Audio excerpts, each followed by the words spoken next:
برادران ملت اسلامیہ، السلام علیکم ورحمۃ اللہ وبرکاتہ۔ الحمد للہ رب العالمین والعاقبۃ للمتقین، الصلاة والسلام علی من کان نبیا وآدم بین الماء والطین، الصلاة والسلام على من كان نبيا وآدم بين الروح والجسد، أما بعد فأعوذ بالله من الشيطان الرجيم، بسم الله الرحمن الرحيم۔ قال الله تبارك وتعالى في القرآن الكريم: إنا بلوناهم كما بلونا أصحاب الجنة اذ اقسموا ليصرمنها مصبحين ولا يستثنون فطاف عليها طائف من ربك وهم ناعمون۔ صدق الله العظيم وصدق رسوله النبي الكريم، ونحن على ذلك لمن الشاهدين والشاكرين والذاکرین والعارفین والمطمئنین، والحمد للہ رب العالمین۔ بارہ توحید کے مت والو، سمع نبوت کے پروانو، اولیاء اللہ سے عقیدت و محبت رکھنے والو، آئے سب سے پہلے مولا مل کر آقا نامدار مدینے کے تاجدار، دونوں عالم کے مالک اور مختار، گنبد خضرام عالم فرمانے والے آقا، قیامت کے دن ہم گنہگاروں کے سہارا، دائی حلیمہ کے جگر کے پارے، آمینہ کی آنکھوں کے تارے، عبداللہ کے نور نظر، سید الانبیاء، امام الانبیاء، خاتم انبیاء، جناب احمد مجتبی محمد مصطفیٰ روح فدا صلی اللہ تعالی علیہ وآلہ وسلم کی بارگاہ بے کس پناہ میں اپنی سچی اور اپنی پکی غلامی کا ثبوت پیش کرتے ہوئے عشق و محبت کے ساتھ درود پاک کا نذرانہ عقیدت پیش کرے اور پڑھیں: اللہم صلی علی سیدنا مولانا محمد وعلی آل سیدنا مولانا محمد وبارک وسلم، صلاۃ و سلام علیک یا رسول اللہ صلی اللہ تعالی علیہ وسلم۔ سورہ قلم پارہ نمبر 29 کی چند آیت کریمہ میں نے آپ کے سامنے تلاوت کی، جس کا ترجمہ یہ ہے: بے شک ہم نے انہیں جانچا جیسا باغ والوں کو جانچا تھا، جب انہوں نے قسم کھائی کہ ضرور صبح ہوتے اس باغ کو کاٹ لیں گے، اور انشاءاللہ نہیں کہہ رہے تھے، تو اس بات پر تیرے رب کی طرف سے ایک پھیری کرنے والا پھیری کر گیا جبکہ وہ سو رہے تھے۔ اس آیت کریمہ کے ان آیات کریمہ کے ضمن میں علماء کرام نے ایک واقعہ پیش کیا ہے، اور یہ واقعہ ہم سب کے لیے بڑا عبرتناک ہے۔ واقعہ کیا ہے؟ یمن کا ایک شہر ہے جس کا نام صنعا ہے، شہر کا نام صنعا ہے۔ اس شہر کا رہنے والا ایک شخص بہت نیک تھا، سخی بھی تھا۔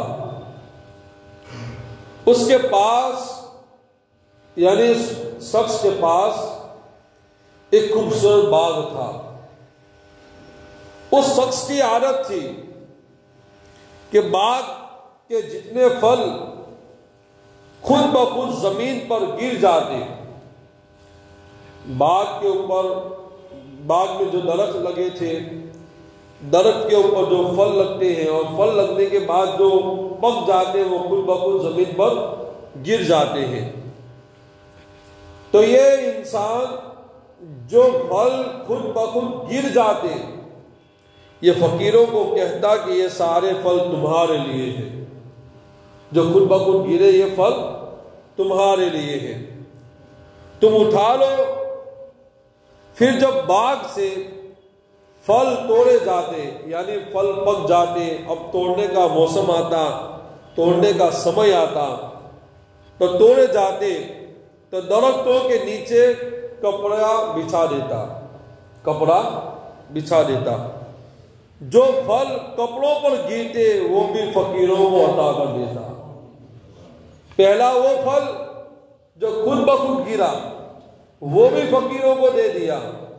دوسرا وہ پھل جو خود نہیں گرا مگر اپنے لیے وہ لے رہا تھا، پھل اتار رہا تھا، اس میں سے کچھ کپڑوں میں آ گئے تو وہ بھی فقیروں کو عطا کر دیا۔ پھر جو خالص اپنا حصہ ہوتا، یعنی جو پھل بچ جاتے اور جو اس کا اپنا حصہ ہوتا، وہ انسان، وہ سخی شخص اس میں بھی 10واں حصہ فقیروں کو عطا فرما دیتا۔ ایک وہ حصہ جو خود بخود گرا وہ بھی فقیروں کو دے دیا۔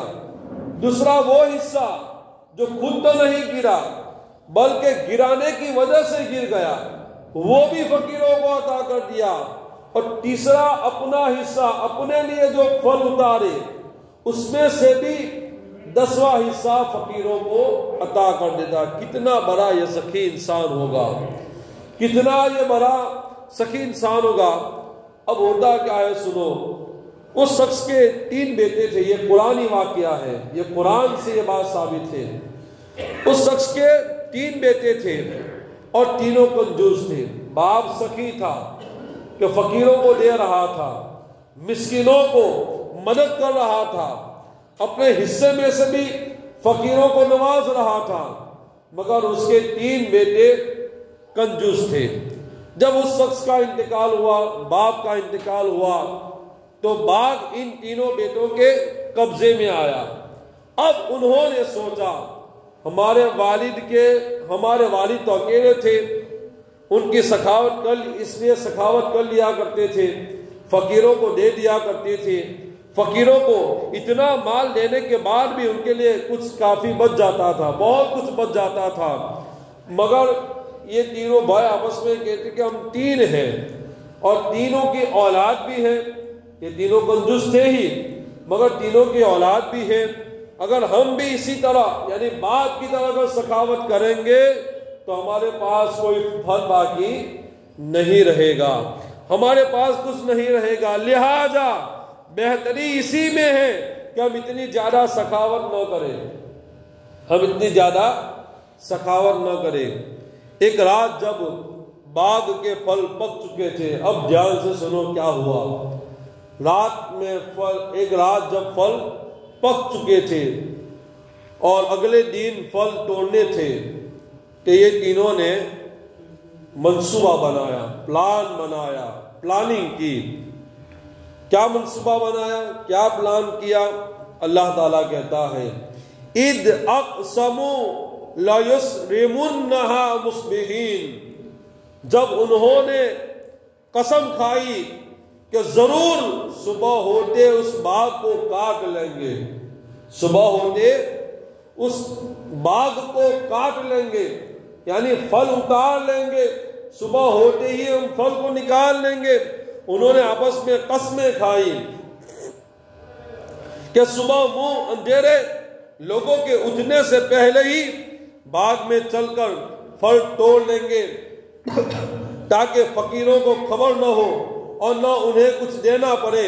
ان تینوں نے رات میں یہ پلان بنایا، یہ منصوبہ بنایا، یہ مشورہ کیا اور پرجوش میں تھے، یعنی بہت خوش تھے، پرجوش میں تھے کہ کل ہمارے پھل آ جائیں گے، کل ہمارا پکا ہوا باغ ہمارے پاس آ جائے گا، بہت جوش میں تھے، کل ہم پھل توڑ لیں گے۔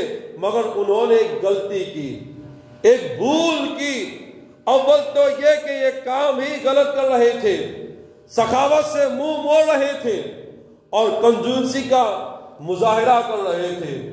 باپ تھا کہ فقیروں کو دے رہا تھا اور یہ 3 بیٹے یہ منصوبہ بنا رہے ہیں، یہ اولاد یہ منصوبہ بنا رہی ہے کہ ہمیں فقیروں کو نہیں دینا ہے صبح ہونے سے اندھیرا، صبح ہوتے ہی لوگوں کے جاگنے سے پہلے ہی ہم ہے کہ پورا باغ اتار لیں گے، پورے پھل ہم اتار لیں گے، اور کسی کو کوئی پتہ نہیں چلے گا، نہ فقیروں کو دینے کا معاملہ آئے گا، نہ مسکینوں کو بانٹنے کا معاملہ آئے گا، بلکہ سب کچھ ہمارا ہو جائے گا، اور کنجوسی کا نتیجہ ذلت ہی نکلتا ہے۔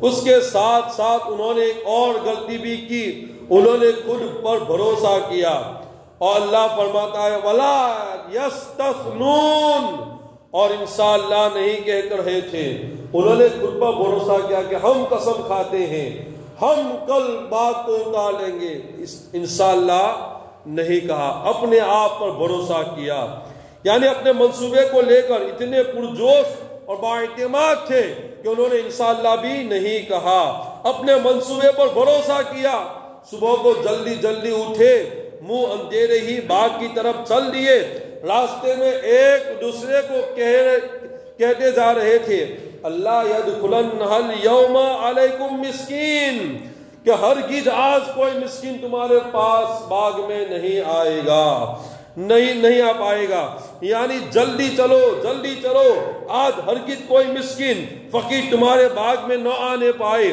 مگر جب یہ باغ کی طرف چلے، جب یہ باغ کی طرف چلے تو کیا ہوا؟ کیا دیکھتے ہیں کہ پورا باغ جل چکا ہے، پورا باغ خاکستر ہو چکا ہے، پورا باغ پھلوں کے ساتھ جل بھن کر راکھ ہو چکا ہے۔ ایک لمحے کے لیے تو یہ سکتے میں آ گئے، وچار میں آ گئے، چپ ہو گئے کہ یہ کیا ہو گیا۔ رات کا پورا منصوبہ تھا کہ کل صبح ہم پورا باغ اتار لیں گے، فقیر کو ایک پھل بھی نہیں دیں گے، مسکین کو ایک پھل بھی نہیں دیں گے، کچھ نہیں دیں گے۔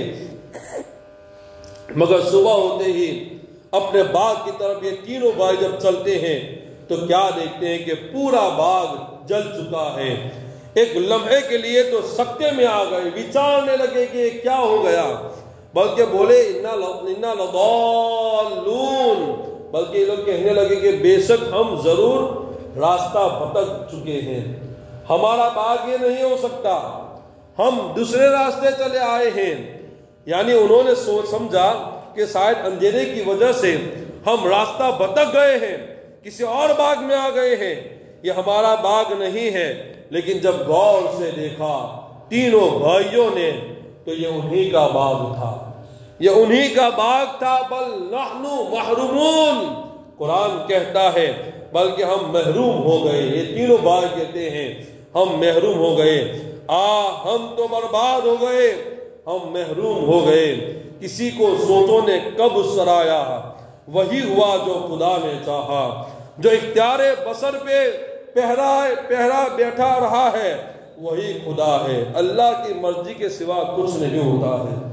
ہم کتنے منصوبے بنا لیں، ہم کتنے پلاننگ کر لیں، ہم کتنی تیاریاں کر لیں، مگر وہی ہوگا جو اللہ کو منظور ہوگا۔ ان لوگوں نے منصوبے بنائے کہ فقیروں کو نہیں دیں گے، مسکینوں کو نہیں دیں گے، صبح اٹھیں گے اور پورا باغ ہم اتار لیں گے، ایک ذرہ برابر بھی ہم فقیروں کو نہیں دیں گے۔ اللہ نے ان کے باغ کو رات میں خاکستر بنا دیا، خاکستر بنا دیا۔ اس لیے ہم جو چاہتے ہیں وہ کبھی نہیں ہوتا ہے، اللہ جو چاہتا ہے وہی ہوتا ہے۔ کتنے پلان بنا لو، کتنے کام آپ کر لو، کتنے کام سوچ لو، مگر وہی ہوگا جو اللہ تبارک و تعالیٰ چاہے گا۔ اس واقعے میں اللہ پاک کی قدرت کے متعلق سبق دیکھیے۔ ایسا بہت مرتبہ ہوتا ہے کہ ہم کچھ کرنا چاہ رہے ہوتے ہیں مگر جو ہم چاہتے ہیں وہ نہیں ہوتا، نہیں ہوتا، ہوتا وہی ہے جو اللہ پاک چاہتا ہے۔ اور اللہ خود کہتا ہے وَمَا تَشَاءُونَ إِلَّا أَن يَشَاءَ اللَّهُ رَبُّ الْعَالَمِينَ، اور تم کچھ نہیں چاہ سکتے مگر یہ کہ اللہ چاہے جو سارے جہانوں کا رب ہے۔ امام جعفر صادق رضی اللہ تعالیٰ عنہ آپ فرماتے ہیں اپنے ارادوں کو ٹوٹنے سے میں نے رب کو پہچان لیا۔ میں ارادہ کرتا تھا مگر میرے ارادے ٹوٹ جاتے تھے، میں پلان بناتا تھا مگر میرا پلان سکسیس نہیں جاتا تھا بلکہ بیکار جاتا تھا۔ میں نے اسی وجہ سے اللہ کو پہچان لیا، اللہ کو پہچان لیا۔ یعنی جو میں چاہتا ہوں وہ نہیں ہوتا، اس کا الٹ ہو جاتا ہے۔ اس سے مجھے معلوم ہو گیا کہ کوئی تو ہے جو میرے ارادوں پر پہرا لگا رہا ہے، اور وہ اللہ تعالیٰ ہے، وہ اللہ تعالیٰ ہے۔ امام اعظم ابو حنیفہ رضی اللہ تعالیٰ عنہ سے سوال ہوا، خدا کے وجود کی دلیل دیجئے، خدا کے وجود کی دلیل دیجئے۔ امام اعظم نے فرمایا، آدمی چاہتا ہے کہ میرے گھر بیٹا پیدا ہو، مگر اللہ تعالیٰ بیٹی پیدا فرما دیتا ہے، مگر بیٹی ہو جاتی ہے۔ اس سے پتہ چلتا ہے کہ کوئی ہے جس کا ارادہ، جس کی مرضی اس دنیا پر نافذ ہے، اور وہ اللہ تعالیٰ ہے۔ اللہ تعالیٰ جو چاہتا ہے، کسی کے چاہنے سے کچھ نہیں ہوتا ہے۔ کوئی چاہے کہ میری یہاں بیٹا ہی بیٹا پیدا ہو، یہ اللہ کی مرضی ہے۔ اللہ چاہے تو ایک نہیں انیک بیٹے دے دے، اور اللہ چاہے تو ایک بیٹی نہیں بلکہ انیک بیٹیاں عطا کر دے، یہ اس کی شان ہے۔ ابھی حال ہی کی بات ہے، کتاب کے اندر لکھا ہے یہ واقعہ، کسی ملک کا ایک شخص تھا، وہ خود کو ملک الارادہ یعنی مرضی کا بادشاہ کہتا تھا کہ میری مرضی، میں جو چاہتا ہوں وہ ہوتا ہے، میں جو چاہتا ہوں وہ کرتا ہوں، میں جو چاہتا ہوں وہی ہوتا ہے۔ مسلمان تھا، اللہ پاک اس کی بخشش فرمائے، بیچارے کو پھیپھڑے کا کینسر ہوا اور عین جوانی کے عالم میں اس دنیا سے وہ چل بسا۔ ہمارے ہاتھ میں کچھ نہیں ہے، اللہ ہی سب کچھ کرنے والا ہے۔ پتہ چلا اس دنیا میں اللہ کی مرضی نافذ ہے، حکم صرف اسی کا چلتا ہے، وہ غالب ہے، وَهُوَ الْقَاهِرُ فَوْقَ عِبَادِهِ، اور وہی اپنے بندوں پر غالب ہے۔ غرض ہمیں یہ بات ذہن میں بٹھانی چاہیے کہ اس دنیا میں مرضی صرف اللہ پاک کی چلتی ہے۔ اس لیے ہمیں چاہیے طاقت پر، عہدے پر، مال و دولت وغیرہ کے غرور میں نہ آیا کرے کہ میرے پاس پیسہ ہے، میرے پاس طاقت ہے، میرے پاس ہنر ہے، میری پہنچ اتنی ہے، میں اتنا بڑا انسان، میں فلانا، میں ڈھکنا۔ تم کچھ بھی نہیں ہو، تمہاری مرضی کچھ بھی نہیں ہے، سب کچھ اللہ ہی کا چلتا ہے۔ وہ چاہتا ہے تو انسان سانس لیتا ہے، اور وہ چاہتا ہے تو انسان سانس اندر کھینچتا ہوا نظر آتا ہے۔ اس کی مرضی کے مطابق سب کچھ ہوتا ہے۔ وَلَا يَسْتَثْنُونَ، اور ایک ہمیں سبق یہ بھی ملتا ہے کہ اگلے ارادے، تم اگلے پلان کرو تو صرف پلان بنا کر بیٹھ نہ جاؤ، بلکہ قرآن کہتا ہے ان لوگوں نے انشاءاللہ نہیں کہا، انشاءاللہ یہ لوگ نہیں بولے، اس کا نتیجہ باغ چلا گیا۔ تو تم بھی اپنا اگلا پلان بناؤ، اگلی تیاریاں کرو۔ فیوچر کو اگر آپ اچھا اور بہترین بنانا چاہنے کے لیے پلان بناتے ہو تو انشاءاللہ ضرور کہہ دیا کرو۔ اگلے کاموں کو کرنے سے پہلے انشاءاللہ ضرور کہہ دیا کرو کہ اللہ چاہے گا تو یہ پلان میرا کامیاب ہو جائے گا، اللہ چاہے گا تو یہ کام میرا پورا ہو جائے گا۔ آپ صرف پلان بنا کر بیٹھ جاؤ اور اللہ کی مرضی اس میں شامل نہ ہو تو آپ کا پلان سکسیس نہیں جائے گا، بلکہ آپ نامراد ہو جاؤ گے۔ اللہ تعالی ہمیں ان باتوں پر عمل کی توفیق ربی عطا فرمائے۔ سخاوت یہ بہت بڑا وصف ہے۔ باپ بیچارہ تھا جو سخی تھا، فقیروں کو دیتا تھا، اور بیٹے کنجوس تھے۔ کنجوسی بہت بڑا عیب ہے۔ آپ جانتے ہو حضرت یحییٰ علیہ السلام ایک اللہ کے نبی ہے، انہی کی میں آپ کو بات بتاؤں کہ کتنا بڑا سخی ہونے کا فائدہ ہے۔ اللہ پاک کے نبی حضرت یحییٰ علیہ السلام ایک مرتبہ آپ کی شیطان سے ملاقات ہوئی. شیطان سے ملاقات ہوئی، آپ نے فرمایا ابلیس مجھے یہ بتا کہ تجھے لوگوں میں سب سے زیادہ کس سے محبت، اور مجھے یہ بھی بتا کہ سب سے زیادہ تجھے کس سے نفرت ہے. حضرت یحییٰ علیہ السلام نے شیطان سے پوچھا کہ ابلیس بتا تجھے دنیا میں لوگوں میں سب سے زیادہ محبوب کون ہے اور تو سب سے زیادہ کس سے نفرت کرتا ہے. شیطان نے جواب دیا مجھے کنجوس مومن سے زیادہ محبت ہے. کس سے؟ کنجوس مومن سے، جو حساب لگا کر اپنا پیسہ راہ خدا میں خرچ کرتا ہے. اور ہماری حالت کیا ہے معلوم ہے؟ اللہ کی راہ میں جب دینا ہوتا ہے تو ہم حساب کرتے ہیں، اور گیاروں کے تہوار کے اوپر پتنگ لانی ہو، ڈوری لانی ہو، پیپوڑا لانا ہو، ڈی جے کے لیے خرچ کرنا ہو، یہ سارے پیسے ہمارے پاس موجود ہیں اور یہ آپ نہیں کرتے ہیں.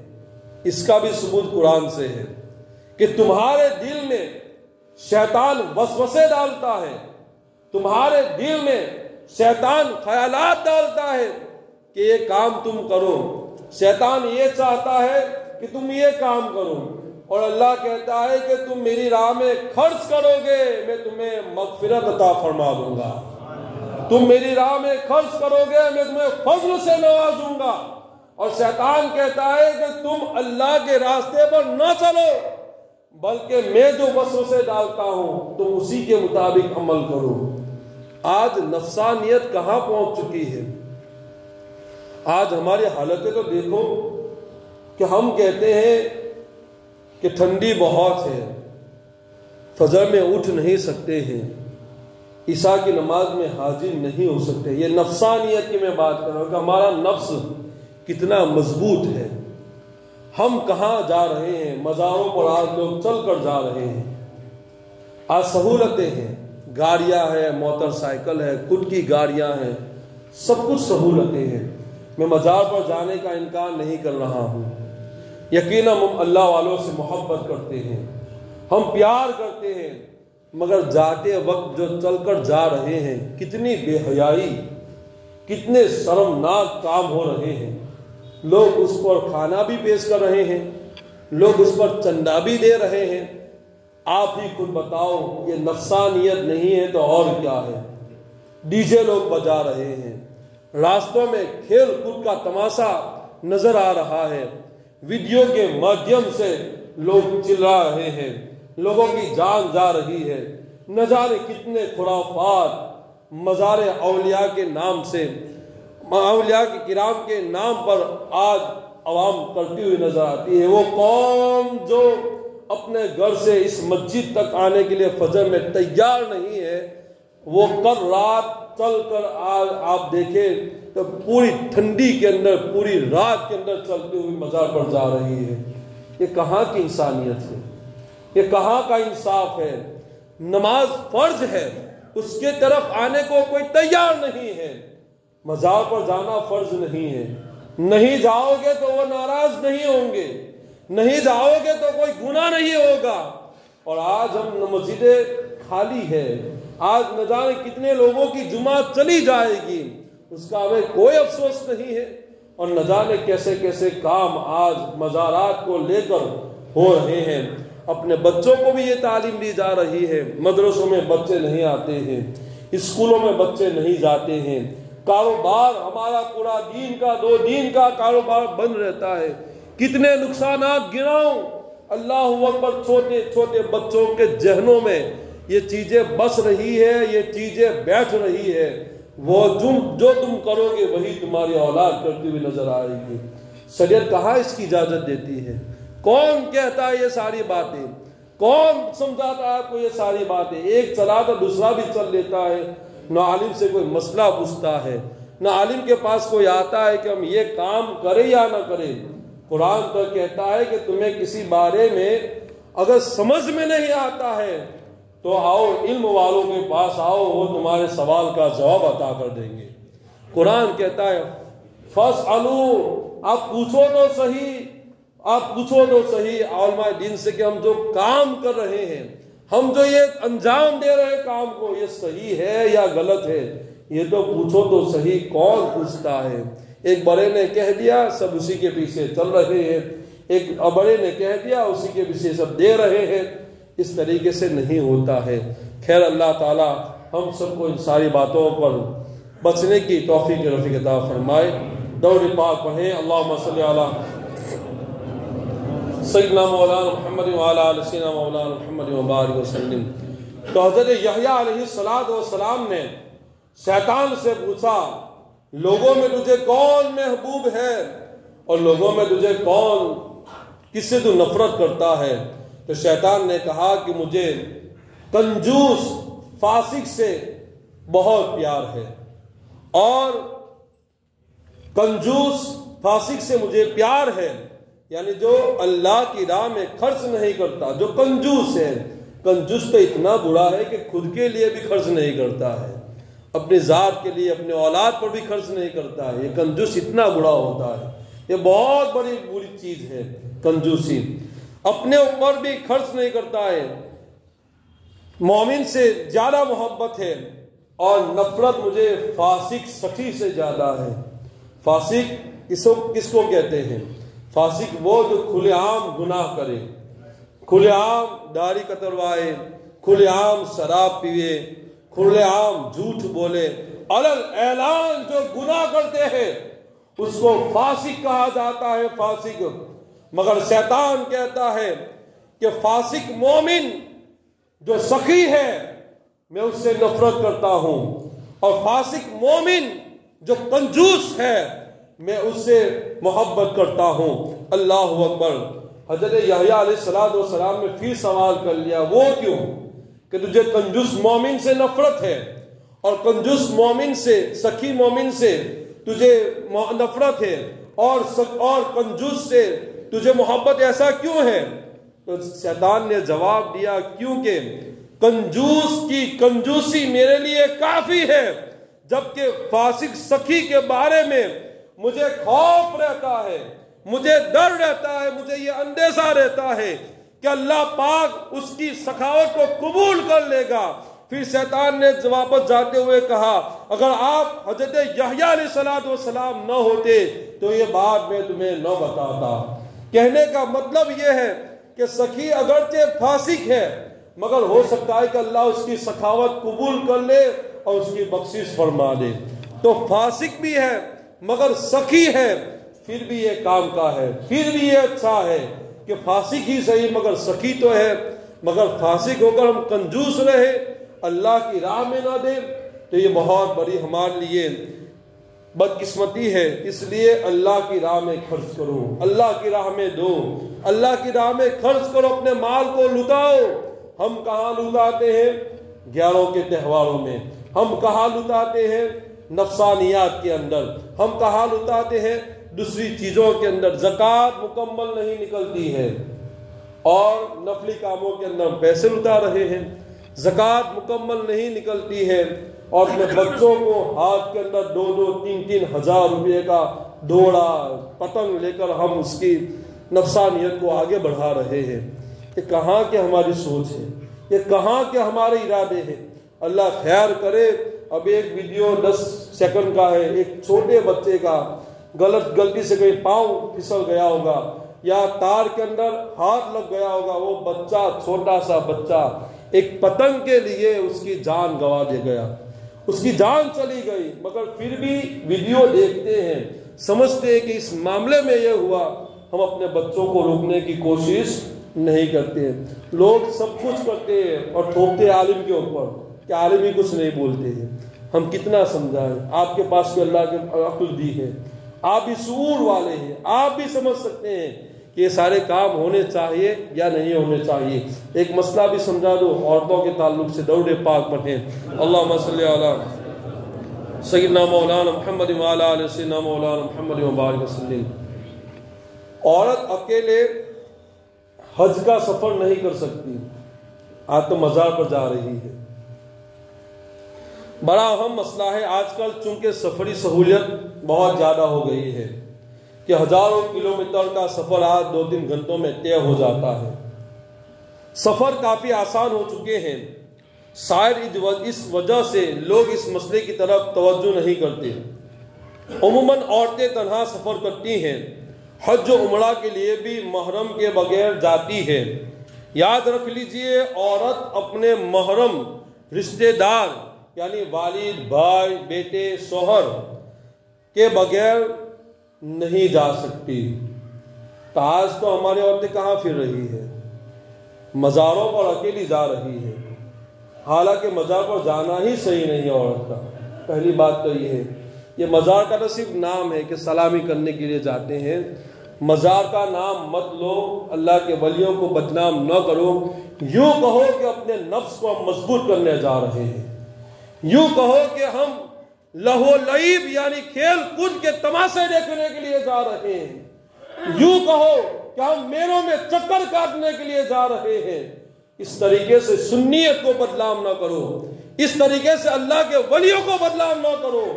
آپ کو جو کرنا ہے کرو، آپ کا حساب آپ کو دینا ہے، مگر اللہ کے ولیوں کا نام لے کر کیوں بدنام کرتے ہو؟ اللہ کے ولیوں کا نام لے کر کیوں ان کو سنیت کو بدنام کرتے ہو؟ کس کتاب سے آپ نے پڑھ لیا کہ عورت کا مزار پر جانا صحیح ہے؟ کون سا ایسا مفتی ہے کہ جس نے یہ جواب دیا ہو کہ عورت کا مزار پر جانا صحیح ہے؟ آپ بھی جانتے ہیں، میں بھی جانتا ہوں، مگر کیا ہے یہ ساری